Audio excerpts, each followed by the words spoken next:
All right, so tonight we are going to dive into something that might keep you up tonight, the future of website traffic.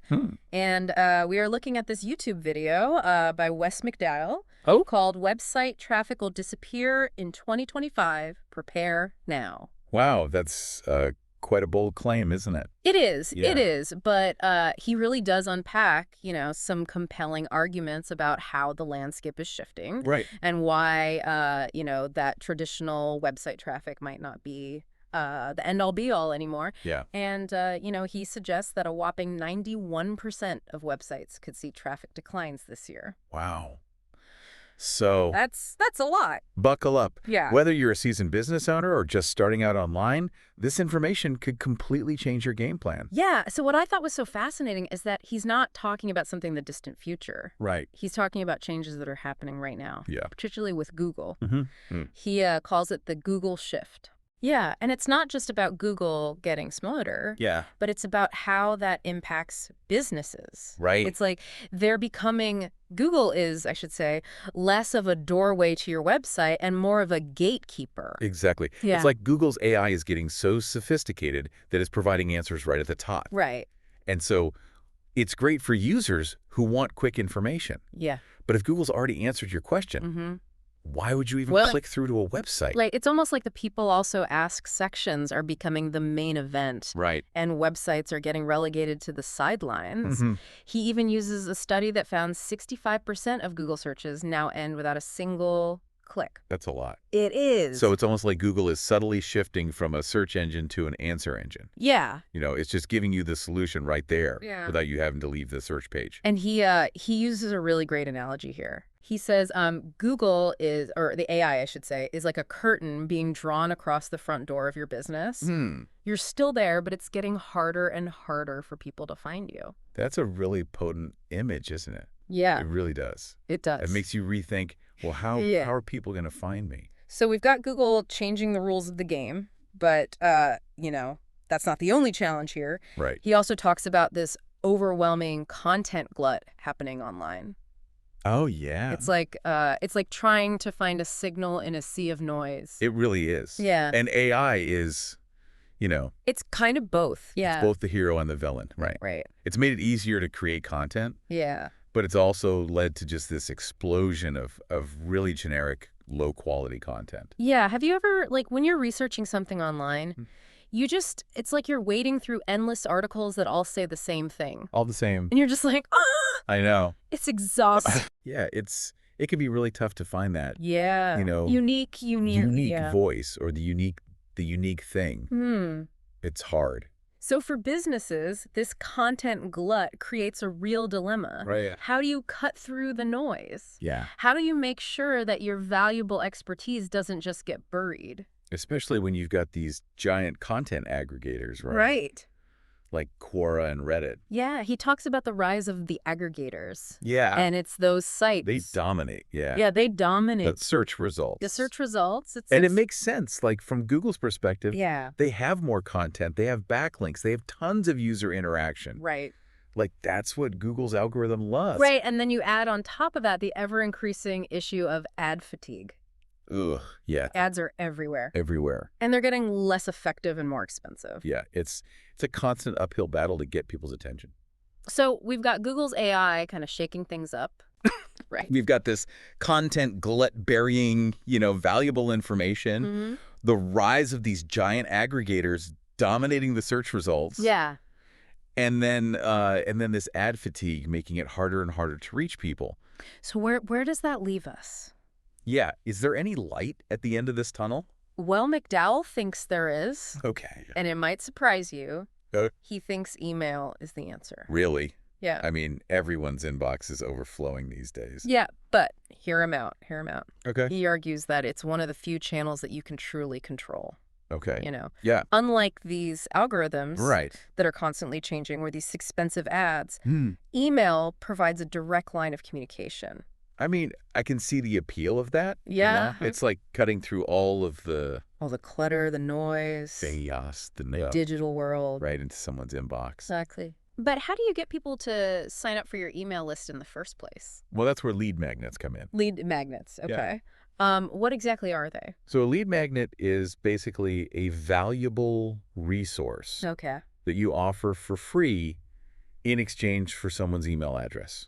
Got it. So it could be a checklist, a guide, a mini course, templates, Okay. anything that provides genuine value to your audience. So it's not just about giving away free stuff. That's It right. has to be something of value. Something that they're actually going to want Right. to give you their email address for. Got it. And this is where McDowell's argument gets interesting. Okay. He says, it's not just about any old lead magnet. Yeah. It's got to be something that's strategically crafted Okay. to perfectly align with your content and solve real problems for your audience. I see. Okay. He actually gives an example in Okay. a video of a woman named Stephanie who has built a thriving business by using YouTube to promote lead magnets that are specifically tailored to her video topics. And she's gaining hundreds of new email subscribers every month. Wow, that's amazing. Just by doing that. That is. It's like she's using YouTube as this platform to showcase her expertise. Yeah. And then offering people a chance to go deeper through lead magnets. Yeah, so you're saying, like, YouTube can be more than just funny cat videos. So much more. And makeup tutorials. Think about it. Yeah. YouTube is the second largest search engine in the world.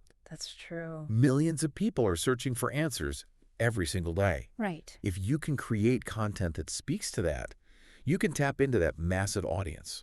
It's like using YouTube as a giant billboard. Exactly. For your business. Yeah, what I think is so interesting is the cyclical nature of this. Right. So YouTube brings you the leads, lead magnets, you capture the emails, Yeah. and then email marketing keeps them engaged. So you're creating this Ecosystem. Yeah, an ecosystem of audience growth. Yeah, of growth and engagement. And in a world where, that traditional website traffic is becoming less reliable, that's a pretty powerful approach. It is.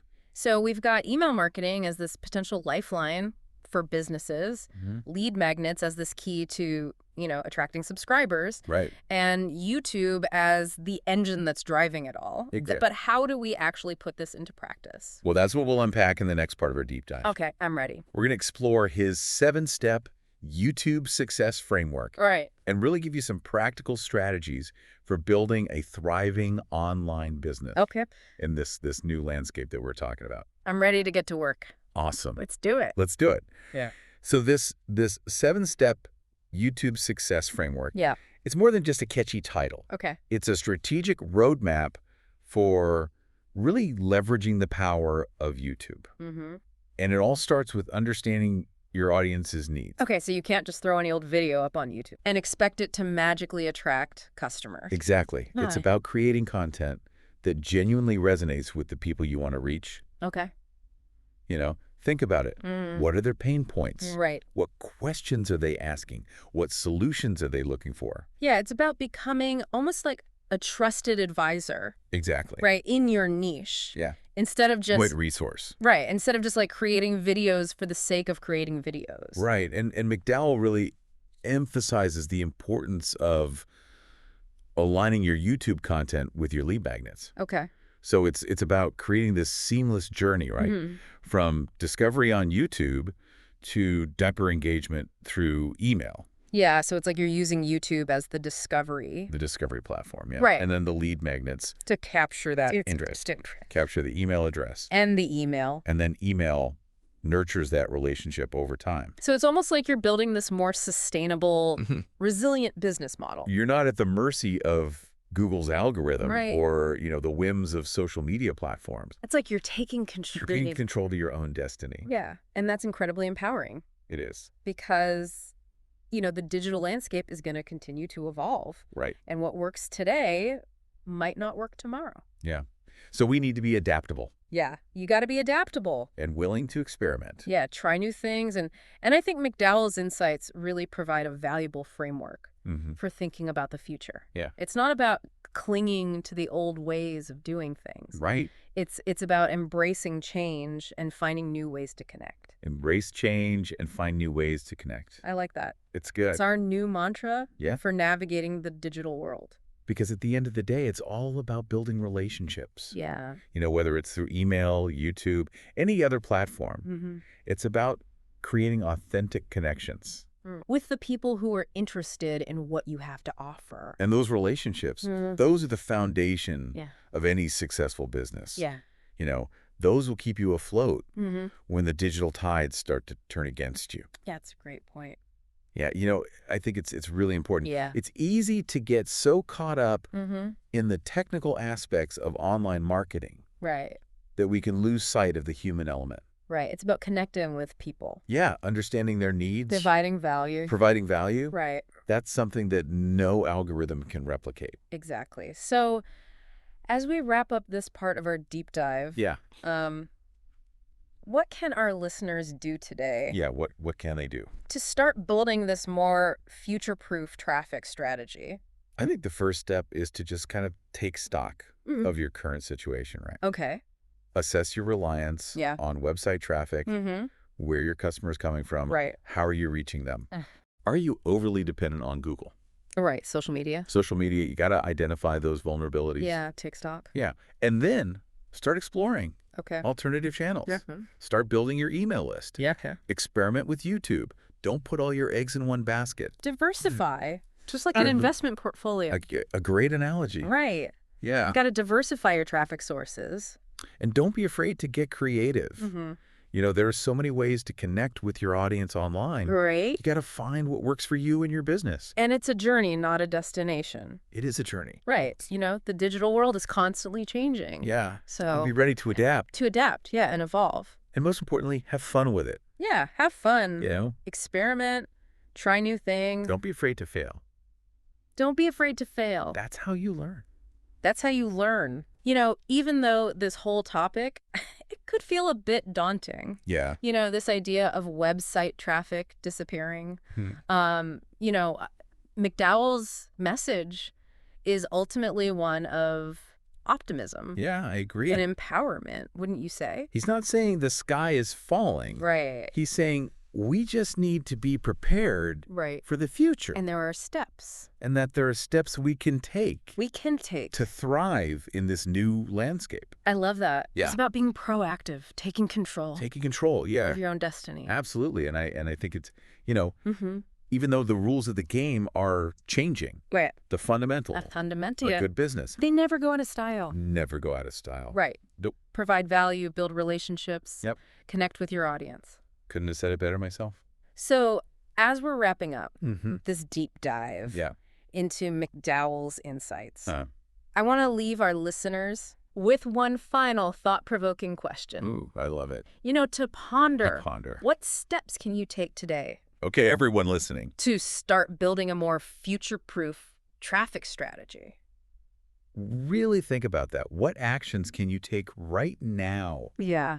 To ensure that your business is not just surviving, but thriving for years to come. And remember, you don't have to figure it all out at once. Yeah. Just start small. Start small. Experiment. Learn as you go. If you're looking for more guidance, McDowell's 7-step YouTube success framework. Yeah, we'll link it in the show notes. Awesome. So you can check it out. Knowledge is power. Yes. Staying informed is the key. Absolutely. To success. So, until next time. Yes. Keep diving deep. Keep diving deep. And keep exploring those new horizons. All 10 words. You know, through all this, one thing that keeps coming back to me is this idea of control. You know, or maybe the lack of control that we often feel in the digital world. It's true. We spend so much time trying to optimize for these algorithms and these platforms that we don't have any control over. Right. And that's what I think is so interesting about McDowell's argument for email and YouTube. It's like, at first, it seems kind of counterintuitive. Right. But it's really about taking back that control. It is. It's about creating that direct connection with your audience. Yeah. That relationship that's built on trust. When someone subscribes to your email list or engages with your YouTube content, they're making a choice. Right. To let you in. Yeah, it's not like those annoying pop-up ads. Right, exactly. That are like... It's not interruption marketing. Yeah, hijacking your... It's about providing value and inviting people in. Right. It's like, how do I create value that people will seek out? And it changes the whole definition of traffic, right? Yeah. It's not just about numbers. It's about quality. Yeah. It's about building a community. It's about building those connections. Yeah, those engaged individuals. It's like the difference between having 1,000 casual acquaintances... Right. and 100 really close friends. Yeah, the quality of the connection matters. Right. So as we're wrapping up our deep dive into McDowell's predictions and strategies, I think the biggest takeaway for me is this. Okay. The future of online business belongs to those who are willing to adapt, embrace change, and build those genuine connections. I agree. It's about creating a legacy, not just chasing trends. Right. And even though that digital landscape is changing. All the time. All the time. The fundamentals. The fundamentals are still there. They don't change. Nope. You know, providing value, building trust. Those are always going to be important. Connecting authentically. Absolutely. And, you know, even though navigating this digital world can feel kind of daunting. It can. It really is full of possibilities, wouldn't you say? It is. It's a chance to connect with people from all over the world. Yeah. Share your ideas, you know, build something really remarkable. So, at all our listeners out there. Yeah, everyone listening. Go make your mark. Go for it. Embrace the challenges. You got this. Explore the possibilities. Never stop learning. Keep learning. And remember, we're all in this together. We are. To a future where business is less about chasing algorithms. Right. And more about building those meaningful connections. Right. Until next time. Yes. Keep diving deep. Keep diving deep.